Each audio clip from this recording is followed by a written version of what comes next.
Observation પદ્ધતિનો મુખ્ય હેતુ શું છે? સીધી નજર દ્વારા માહિતી મેળવવી. પાર્ટિસિપન્ટ ઓબ્ઝર્વેશનમાં સંશોધક શું કરે છે? ગ્રુપની પ્રવૃત્તિઓમાં ભાગ લે છે. નોન પાર્ટિસિપન્ટ ઓબ્ઝર્વેશનમાં સંશોધક શું કરે છે? ફક્ત બાહ્ય નિરીક્ષણ કરે છે.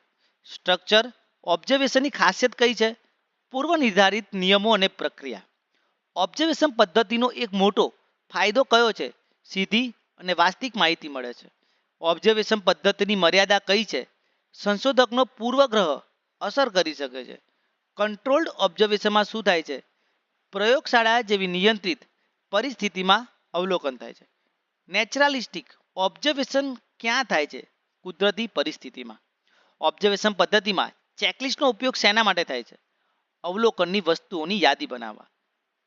કોન્સિલ ઓબ્ઝર્વેશનનો અર્થ શું છે? પ્રતિભાવકને જાણ કર્યા વગર અવલોકન કરવું.